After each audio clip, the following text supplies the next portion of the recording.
నరసింగరావుపేట అనకాపల్లి మండలంలో అనకాపల్లి నియోజకవర్గానికి సంబంధించి గత ప్రభుత్వంలో పేలా గోవింద్ సత్యాన్ గారు ఎమ్మెల్యేగా ఉంటుండగా ఇక్కడ కొంత స్థలాన్ని కేటాయించి ఎకరా 70 సెంట్లు 75 సెంట్లు కాపు సామాజిక భవనాన్ని నిర్మించాలి.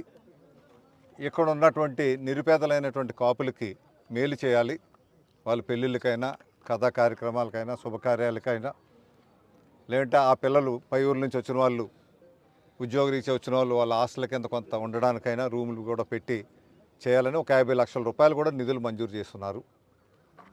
కానీ దురదృష్టం ఏంటంటే ఇంతగా ఈ ప్రభుత్వం కాపుల గురించి ఇంత చేసాం అంత చేసామని ప్రగల్భాలు పలికినటువంటి వ్యక్తులు ఈరోజు ఇదే స్థలంలో అవి పాత ఇచ్చినటువంటి మంజూరులన్నీ కూడా పక్కకు పెట్టి ఇక్కడ ఒక భవనాన్ని నిర్మిస్తూ ఉన్నారు. ఆ భవనం పోని ప్రజలకు ఉపయోగపడే ప్రజాభవనం అయితే సంతోషించి ఉండేవాళ్ళం. కానీ ఒక పార్టీకి సంబంధించినటువంటి భవనాన్ని కట్టుకున్నారంటే అది మిక్కిలి హేయమైనటువంటి విషయం. సిగ్గుపడాలి. వాళ్ళు నిజంగా చిత్తశుద్ధి ఉంటే, నిజంగా కాపులు సామాజిక వర్గం మీద ప్రేమ అభిమానం ఉండుంటే ఏదైతే ఇక్కడ ఈ భవనం ఉందో కాపు భవనం కేటాయించిన స్థలంలో కట్టారు కాబట్టి ఈ కట్టిన బిల్డింగు కాపు సామాజిక వర్గం కాపు భవన్గా పేరు మార్చి వారికి ఇవ్వండి. మీ చిత్తశుద్ధి నిరూపించుకోండి. వెంటనే ఈ భవనాన్ని కాపు సామాజిక వర్గానికి అప్పగించి కాపు సామాజిక భవనంగా దాన్ని పేరు పెట్టండి. లేదు ఇక్కడ ఉన్నటువంటి పెద్దలు ఉంటారు కొంతమంది కాపు సామాజిక వర్గానికి సంబంధించిన అటువంటి పెద్దలు పేరు పెట్టండి. అంతే తప్పితే ఒక పార్టీ భవనం పెట్టి ఈ రకంగా చేయడం అన్నది ఇక్కడ ప్రజలు అవమానించినట్టు. మీరు చిత్తశుద్ధి నిరూపించుకుంటారని అనుకుంటున్నాను నేను.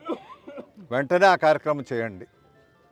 వేరే చర్యలు తీసుకోక్కర్లేకుండా న్యాయస్థానానికి వెళ్ళక్కర్లేకుండా అటువంటి చర్యలు చేస్తే చాలా సంతోషిస్తాం.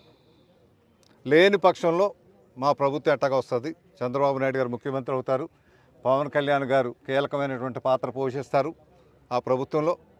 వారి ఆధ్వర్యంలో మంచి స్థలం ఇవ్వడమే కాకుండా వారు 50 లక్షలు చేశారు. ఇప్పుడు ₹1 కోటితో కడతాం ఇక్కడ కాపు భవనాన్ని.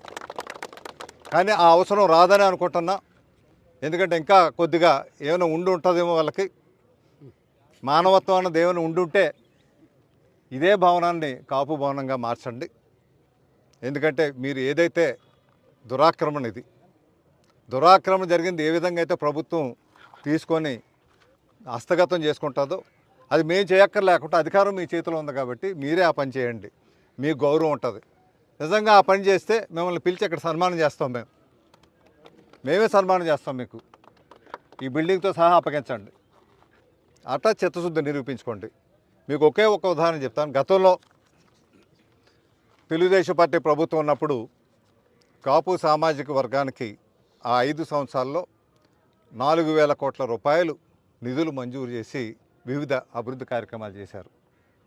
అంతేకాదు ఈ వైసీపీ ప్రభుత్వం అధికారం రాకముందు వాళ్ళు సంవత్సరానికి 4,000 కోట్లు చేశారు. మేము సంవత్సరానికి 2,000 కోట్లు చేసి 5 సంవత్సరాల్లో 10,000 కోట్లు ఇస్తామని ఎన్నికల ముందు హామీ ఇచ్చారు ఈ ముఖ్యమంత్రి గారు.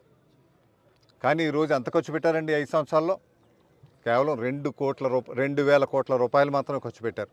అంటే తెలుగుదేశం 5 సంవత్సరాల్లో ఖర్చు పెట్టినటువంటి 4,000 కోట్ల రూపాయల్లో సగం కూడా ఖర్చు పెట్టలేదు ఈ 5 సంవత్సరాల్లో. ఎంతకంటే సిగ్గుమాలిన విషయం ఉంటుందండి.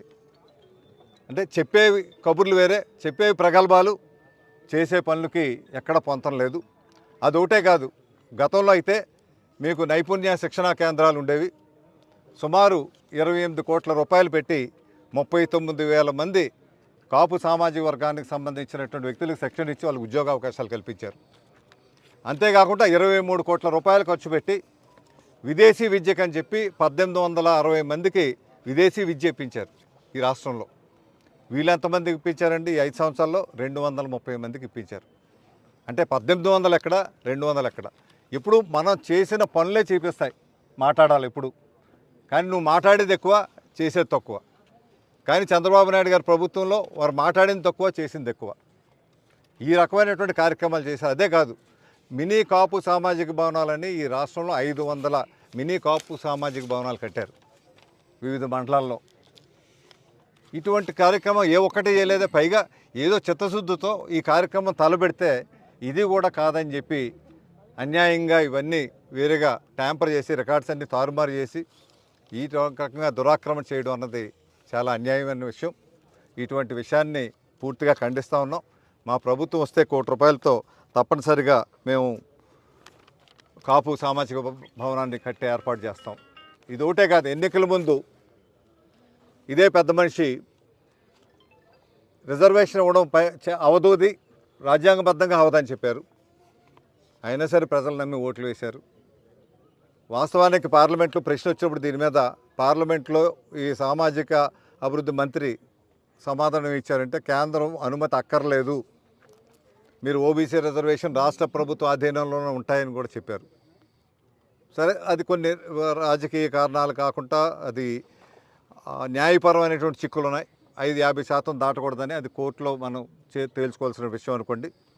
కానీ మోడీ గారి అధ్యక్షతన కేంద్ర ప్రభుత్వం ఎకనామికల్లీ వీకర్ సెక్షన్స్కి 10% రిజర్వేషన్ ఇచ్చారు. 10% రిజర్వేషన్ ఇచ్చిన వెంటనే అప్పుడు రాష్ట్రంలో అధికారంలో ఉన్నటువంటి చంద్రబాబు నాయుడు గారు ముఖ్యమంత్రిగా కాపు సామాజిక వర్గానికి 5% రిజర్వేషను కల్పిస్తాననేసి జీవో కూడా ఇచ్చారు. జీవో ఇచ్చి అది అమలు చేసే ప్రక్రియ జరిగినప్పుడు ప్రభుత్వం మారింది. ఈ ప్రభుత్వం వచ్చాక కనీసం 5% కూడా ఇవ్వలేదు. ఒరిజినల్గా రిజర్వేషను అది చాలా చట్టపరమైన సమస్యలు ఉన్నాయనుకున్నా ఈ 5% ఇచ్చుంటే కొన్ని వేల మంది కాపు సామాజిక వర్గ యువకులు ఉద్యోగ అవకాశాలు పొందుండేవారు. ఈరోజు ఈ ప్రభుత్వం మళ్ళీ ఈ తెలుగుదేశం పార్టీ, జనసేన, భారతీయ జనతా పార్టీతో ఏర్పడబోయేటువంటి పొత్తులతో ఉన్నటువంటి ఈ ప్రభుత్వం ఏర్పడిన వెంటనే చంద్రబాబు నాయుడు గారు ముఖ్యమంత్రిగా మళ్ళీ ఎకనామికల్లీ వీకర్ సెక్షన్ నుంచి 5% రిజర్వేషను కాపు సామాజిక వర్గానికి పెట్టి తీరతాం. తప్పనిసరిగా మళ్ళీ వారికి ఉద్యోగ అవకాశాలు కల్పించి విదేశీ విద్యలు ఏవైతే గతంలో చేశారో ఆ కార్యక్రమం కూడా కొనసాగుతుంది. ఇదే కదా ఇక్కడ సామాజిక భరం కూడా ₹1,00,00,000 పెడతాం. అవసరమైతే ఇంకో ₹1,00,00,000 కలిపైనా సరే ఒక జిల్లా హెడ్ క్వార్టర్స్ అయింది, అప్పుడైతే నియోజకవర్గ హెడ్ క్వార్టర్స్, కానీ ఇప్పుడు జిల్లా హెడ్ క్వార్టర్స్ కాబట్టి జిల్లా అందరికీ ఉపయోగపడే విధంగా ₹2,00,00,000తో ఒక మంచి సామాజిక భవనాన్ని ఏర్పాటు చేసి శాశ్వత ప్రయోజనాలు కాపాడే విధంగా మా ప్రభుత్వం కృషి చేయాలనేసి మా ఎన్నికల వాగ్దానంగా ఈ వాగ్దానం చేస్తున్నాం. ఈరోజు భారతదేశంలో ఎక్కడ లేని విధంగా ఈ జగన్మోహన్ రెడ్డి పాలనలో మా అనకాపల్లి నియోజకవర్గంలో కొత్తూరు నరసింహపేట గ్రామంలో సర్వే నెంబర్ రాజుపాలెం సర్వే నెంబర్లో 75లో 1/3లో ఎకరా 75 సెంట్లు. గతంలో నేను శాసనసభ్యుడిగా ఎన్నికైనంటే ఇక్కడ ఆ రోజున కూడా వైస్ చైర్మన్ యువరాజు గారు తీసుకొచ్చి ఈ ప్రభుత్వ స్థలానికి కాంపౌండ్ వాల్ నిర్మించాలని ఆ రోజు మా స్థానిక నాయకులు ఆలోచన మేరకు ఉడా నిధులతోటి ఈ ముందు ఫస్ట్ ఆఫ్ ఆల్ ఎకరా 75 సెంట్లకి కాంపౌండ్ వాల్ నిర్మించడం జరిగింది. దాంట్లో భాగంగా ఆ రోజు 1 ఎకరం సైటు డిగ్రీ కాలేజీకి ఫస్ట్ ప్రతిపాదన చేసాం. 75 సెంట్లు కాపు భవన్కి. ఇక్కడ కాపు భవనం లేదని అనకాపల్లి నియోజకవర్గంలో కాపు భవన్కి 75 సెంట్లు అలర్ట్ చేసి ఆ రోజున్న జాయింట్ కలెక్టర్ సృజన కూడా వచ్చి ఇది పొజిషన్ కూడా ఆ రోజు బీసీ వెల్ఫేర్ నుంచి ఆ రోజు ₹50 లక్షల చంద్రబాబు నాయుడు గారు కాపు భవన్కి ₹50 లక్షల కూడా జీవో నెంబర్ 3 ఆ జీవోతో డబ్బులు నిధులు కూడా రిలీజ్ చేసి ఆ రోజు టెండర్ పిలవడం కూడా జరిగింది. మా దురదృష్టం అంటే మా జిల్లాలో ఓ సీనియర్ లీడర్ ఎంవీఎస్ మూర్తి గారు యాక్సిడెంట్లో అక్కాల మరణం చెందారు. ఆయన ఎమ్మెల్సీ ఉండడం వల్ల ఆ ఎమ్మెల్సీ బై ఎలక్షన్ కోడ్ వచ్చింది. ఆ కోడ్ మూలంగా ఇది వర్క్ స్టార్ట్ అవ్వలేదు. టెండర్ ప్రాసెస్ కూడా జరిగింది. ఈ ప్రభుత్వం వచ్చినట్టే వీళ్ళు కన్నేశారు. ఈ జగన్మోహన్ రెడ్డి తొత్తులాగా ఇక్కడున్న గుడివాడ అమర్నాథ్ కూడా ఎక్కడ ఖాళీ జాగా దొరికితే అక్కడ కన్నేస్తుంటారు. దాంట్లో భాగంగా ఈ ఎకరా 75 సెంట్లు వాళ్ళు విలాసమైన భవంతి కట్టుకుంటున్నారు. ఇక్కడ వాళ్ళ పార్టీ కార్యాలయం మళ్ళీ మీద కూడా సింబల్స్ చూడండి. ఆ సింబల్స్ కూడా ఇండియన్ సింబల్స్ కాదు, బ్రిటిష్ వాళ్ళ సింబల్స్. ఈ పార్టీ కార్యాలయానికి కాపు భవన్కి ఇచ్చిన ప్రొసీడింగ్స్ ఉన్నాయి. పొజిషన్ కూడా హ్యాండ్ ఓవర్ చేశారు ఇంజనీరింగ్ డిపార్ట్మెంట్ వరకు. వాళ్ళు టెండర్స్ కూడా పిలిచారు. దాన్ని కోర్టుని ఆశ్రయించాము.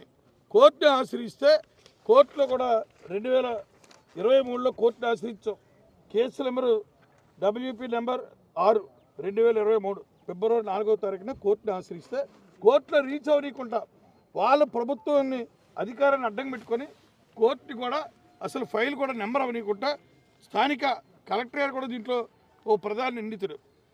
ఆయన కూడా ఒక ఫేక్ డాక్యుమెంట్ ప్రొడ్యూస్ చేశారు. వడా నుంచి నిధులు తీసుకొచ్చి మంజూరు చేసి కాంపౌండ్ కడితే ఆ కాంపౌండ్కి ఎలాగొచ్చిందో తెలియదు అంటారు కలెక్టర్ గారు. అలాగే పొజిషన్ ఎవరిదంటే తెలియదు అంటారు. ఏమంటే గయ్యాలు అంటారు. పొజిషన్ కూడా ప్రభుత్వం ల్యాండ్, ప్రభుత్వం వడాలు టేక్ ఓవర్ చేశారు, హ్యాండ్ ఓవర్ చేసుకుని కాంపౌండర్లు కూడా కట్టారు వడా నిధులతో.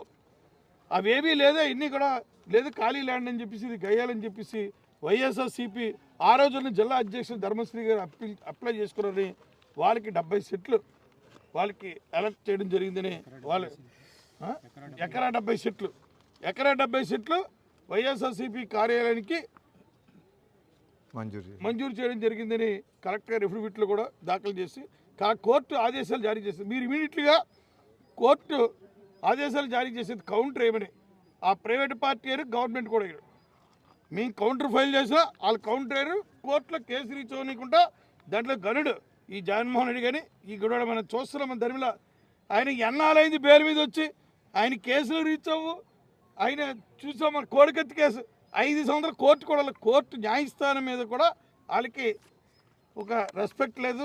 ఇరెగ్యులర్గా ఆ రోజు ఇక్కడ వాళ్ళ చేత గోడ కట్టించింది కూడా లేదని ఫేక్ డాక్యుమెంట్లు పెట్టి వాళ్ళు ఇష్టారాజ్యంగా వాళ్ళ గవర్నమెంట్ సైడ్ దోచుకోవడానికి ఇప్పుడు దోచుకోవడానికి చాలా భయంకరంగా దోచుకున్నారు. అది చాలక మా జిల్లాలో కాపులకి భవనం కడదామని కాపు భవనం కడదామని ఆలోచనతోటి ఆ రోజు గౌరవ ముఖ్యమంత్రి నారా చంద్రబాబు ఆ రోజు ఆయన ఆదేశాల మేరకు 50 లక్షల రూపాయలు నిధులు మంజూరు చేసి ఈ 75 సీట్లు అలర్ట్ చేసి దానికి కూడా బేఖాతరుగా వీళ్ళు ఇష్టారాజ్యంగా వీళ్ళు దోచుకోవడానికి ఈ కాపు భవనం సైట్ దొరికింది.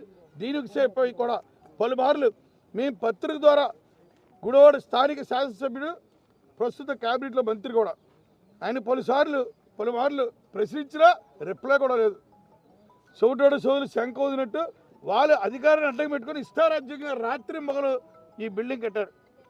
వాళ్ళ అధికారాన్ని అడ్డం పెట్టుకొని కాపు నాయకులందరూ వెళ్ళడినా దానిపై రెస్పాన్స్ కూడా లేదు. కాపు నాయకులు అడిగితే ఇష్టం మాట్లాడాడు ఈ గుడివాడ. ఆ రోజు ఓట్ల గురించి కాపుల పేర్లు చెప్పుకున్నాడు. కాపు భవనం ఆయనకు అవసరం దీన్ని తీసుకొచ్చారు. ఆ రోజు నా ఎలక్షన్లో ఇచ్చిన మాట ప్రకారంగా కాపు భవనం కట్టి తీరుతానని ఆ రోజు నేను నాతో పాటు ఈరోజు వైఎస్ఆర్సీపీలో అవంతి శ్రీనివాస్ ఎవరో కాదు ప్రత్యక్ష సాక్షి. అవంతి శ్రీనివాసే ప్రత్యక్ష సాక్షి. ఆయన పార్లమెంట్ సభ్యుడు, నేను శాసనసభ్యుడు. ఇద్దరు కూడా ఈ సైట్ ఇన్స్పెక్ట్ చేసి ఆ రోజున జాయింట్ కలెక్టర్ సుజనా గారిని తీసుకొచ్చి ఆ రోజు ఇంజనీరింగ్ డిపార్ట్మెంట్ సైట్ కూడా హ్యాండ్ ఓవర్ చేయడం జరిగింది. సైట్లో కూర్చొని ఎన్ని ప్రాసెస్ జరిగింది. దాంట్లో నాతో పాటు ఆ రోజున పార్లమెంట్ సభ్యుడు అవంతి శ్రీనివాస్ ఉన్నారు. ఈ రోజున గుడవడమన్నది ఈ కాపులు ఓట్ల గురించి కాపులు కావాలి తప్ప ఇలాంటి కాపు భవనం కట్టుకోవడానికి ఆయనకి మనసొప్పలేదు. చూడండి ఎంత పెద్ద భవంతి కట్టాడు. ఎక్కడా ఉండదు, రాష్ట్రంలో ఏ కార్యాలయం ఉండదు. ఇలాంటి కార్యాలయం కడుతున్నారు వైఎస్ఆర్సీపీ కార్యాలయం. ఎక్కడ పెద్ద ప్లేస్ ఉందో ఎక్కడ ఎలా కబ్జా చేయాలో చూడడంలో ఈ గరుడి గుడవడం అన్నది తక్షణమే మీకు చిత్తశుద్ధి ఉంటే, ఈరోజు మీరు ప్రభుత్వంలో ఉన్నారు మంత్రిగా, మీకు చిత్తశుద్ధి ఉంటే దీనిపై ఇమీడియట్లీ వివరణ ఇవ్వండి. లేకపోతే రండి బహిరంగ చర్చకి. ఈ సైట్ తాలూకా పుట్టుపూర్వోత్తరాలు మీ పార్టీ నాయకుల్లో వెళ్ళండి, మేము కాదు. ఇక్కడ స్థానిక నాయకులు ఉన్నారు మీ పార్టీలో, వాళ్ళు అడగండి. ఇది గతంలో ఎవరు ఆధీనంలో ఉండేది. వడా నుంచి ఎందుకు కాంపౌండర్ కట్టావు, వడా నుంచి కాంపౌండర్ కట్టడం పేరు కూడా ఎక్కడ ఎత్తుకోండి. ఇష్టం వచ్చినట్టు కోర్టులో ఎఫిడవిట్లు వేసుకుని మీ అధికార బలంతో ఇంత దౌర్జన్యం చేపడుతున్నారు. రేపు అతి త్వరలో మూల్యం చెల్లించుకుంటారు. ఇక్కడ కాపు భవనం కట్టి తీరుతో, ఇక్కడ సైట్లోనే కాపు భవనం కట్టి తీరుతో. ఎందుకంటే ఇక్కడ కాపులు మేజర్ కమ్యూనిటీ కాపు కమ్యూనిటీ కాబట్టి రేపు డెఫినెట్లీగా 2024 ఎలక్షన్లో అతి త్వరలో మ్యాక్సిమం 60 రోజుల్లో వీళ్ళు ఇంటికి పంపిస్తారు. చంద్రబాబు ముఖ్యమంత్రి అవుతారు. ఇక్కడ స్థానికంగా కొంత రామకృష్ణ పోటీ చేసి నెగ్గి ఇక్కడ మంత్రి ఫస్ట్ ఫౌండేషన్ స్టోన్ కూడా కాపు భవనం కేసు తీరుకోని ఈ సందర్భంగా అందరికీ విజ్ఞప్తి చేస్తారు.